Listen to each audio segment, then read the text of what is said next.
नमस्कार साथियों, आप सभी का स्वागत है हमारे फिर से एक नए वीडियो में।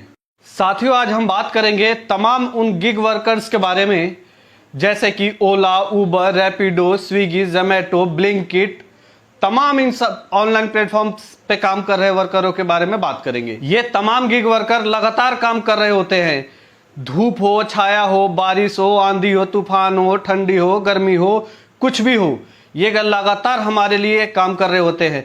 क्या हमने कभी इनके बारे में सोचा है कि क्या क्या इनके साथ परेशानी होती है? हम नहीं सोचते हैं। हम बैठे बैठे बस मोबाइल लेते हैं, ऑर्डर कर देते हैं, ये लानी, वो लानी, ये चीज़ें, वो चीज़ें। लेकिन उनके साथ क्या क्या परेशानी होती है, कभी इस बारे में आप सोचा है? नहीं सोचा। एक बात जरूर सोचिएगा इन गिग वर्करों के बारे में, गहराई से सोचिएगा और दिल से सोचिएगा।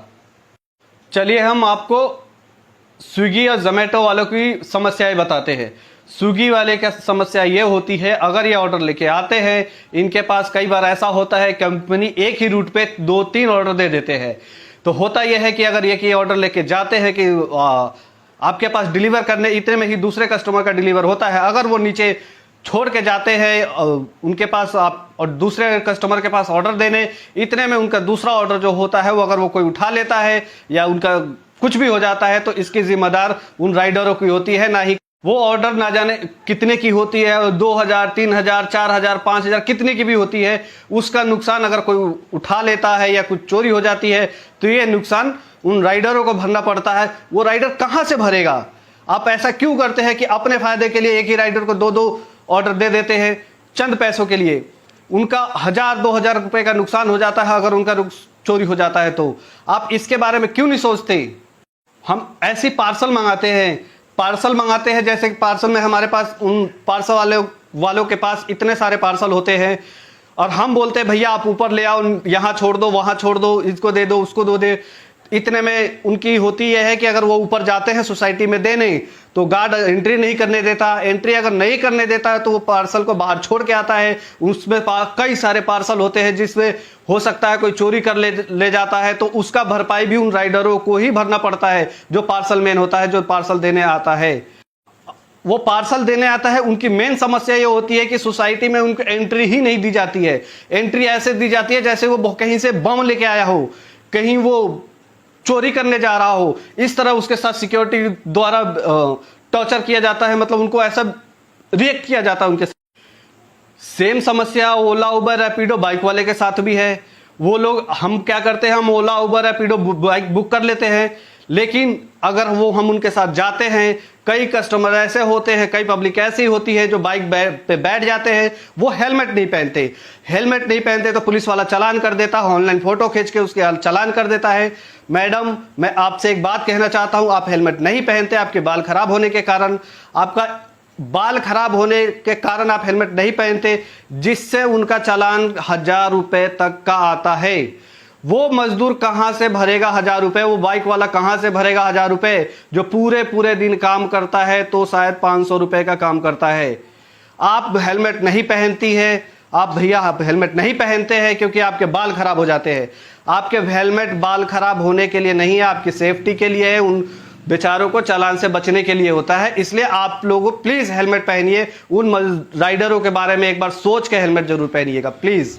ऐसा ही समस्या जैसे ओला, उबर, रैपिडो की गाड़ी होती है, बड़े बड़े जो 4 व्हीलर हम लोग बुक करते हैं, उनका क्या होता है कि छोटी छोटी जगहों पे हम बुक कर लेते हैं, लोग बुक कर लेते हैं और कहते हैं भैया यहाँ आओ, वहाँ आओ। छोटी छोटी पतली पतली कई बार गलियाँ होती है जिसमें जाने के लिए उनको बहुत समस्या करनी पड़ती है। वो जाते भी है, कई बार वो नहीं पहुंच पाते हैं। 2-1 किलोमीटर रहता है, 500 मीटर रहता है, 100 मीटर रहता है, आप कैंसिल कर देते हो। वहां से वो 2 किलोमीटर 3 किलोमीटर से आता है, इतने में आप कैंसिल कर दे, तो इसका नुकसान तो उनको भरना पड़ता है। कंपनी कितने % कमीशन देती है? नहीं देती ज्यादा, 5, 10, 15, 100, 50, इससे ज्यादा नहीं देती है। और टैक्सी वालों के साथ सबसे बड़ा प्रॉब्लम, इससे भी बड़ा प्रॉब्लम होता है पैसे के लेके। कंपनी कोई जिम्मेदारी नहीं लेती पैसे के लेके। अगर हम कस्टमर को लेके डेस्टिनेशन तक छोड़ देते हैं, पिकअप से लेके ड्रॉप तक, इसकी जिम्मेदारी पेमेंट लेने की राइडर की होती है, गाड़ी वालों की होती है, टैक्सी वालों की होती है। अगर कस्टमर नहीं देती है या देती है, इसकी भरपाई आप करेंगे। कंपनी कमीशन तो आपके जेब से काटेगी ही काटेगी। ये सरासर गलत है और ये कंपनी की बदमाशी भी है कंपनी तो बस अपने प्रॉफिट के लिए आई है, अब प्रॉफिट कमा के चली जाती है। मैं कंपनी से चाहूंगा कि इन वर्करों के बारे में, इन गिग वर्करों के बारे में, ओला उबर रैपिडो टैक्सी वालों के बारे में सोचे और इनके बारे में कुछ ऐसी सेफ्टी लाए जो इन लोगों की सेफ्टी हो। आप सेफ्टी के नाम पे कुछ नहीं हो, सेफ्टी आपने जीरो दे रखी है इन टैक्सी वालों की, ओला उबर रैपिडो वालों की। कई बार इन ओला उबर टैक्सी और बाइक वालों के साथ तो मारपीट भी हो जाती है। इनको मारपीट का भी, गिग वर्कर को कंपनी इनको पार्टनर मानती है। अगर कंपनी इनको पार्टनर मानती है तो इनका प्रॉफिट शेयर कहाँ है?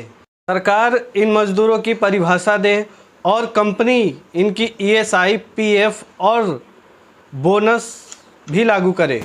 और अगर ये गिग वर्कर पार्टनर है तो इनको खुद फैसले लेने का अधिकार भी मिलना चाहिए।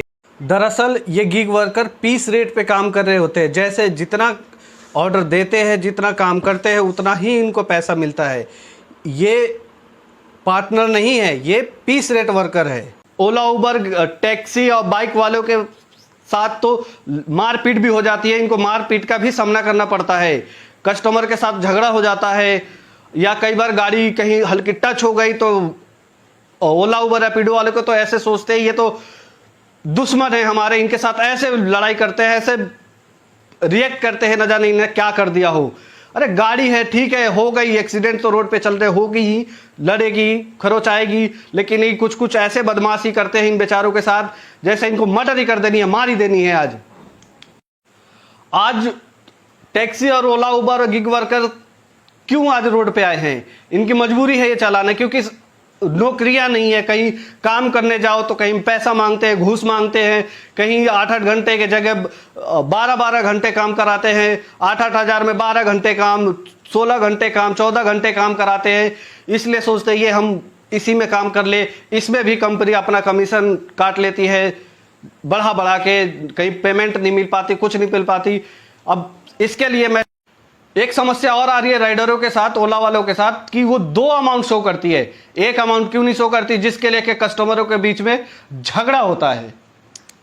साथियों, हमारी वीडियो आप लोगों को कैसी लगी आप हमें जरूर कमेंट में बताइए। अगर यूट्यूब पे देख रहे हैं तो कमेंट में बताइए, अगर फेसबुक पे देख रहे हैं तो भी कमेंट में बताइए। और हमारी वीडियो को उन तमाम गिग वर्करों के पास भेजिए, तमाम उन राइडरों के पास भेजिए जो हमारे वीडियो से प्रेरणा होके कुछ ना कुछ जरूर बातें हमें आप बताएंगे। और हम नेक्स्ट टाइम आपसे प्रॉमिस करते हैं कि कुछ ऐसे वीडियो लाएंगे। साथियों, आप जितने भी गिग वर्कर हैं, आप प्लीज़ अपनी बात हमें, अपनी समस्याएं हमें जरूर कमेंट में बताइए, ताकि हम नेक्स्ट वीडियो में उस बात को रख सकें।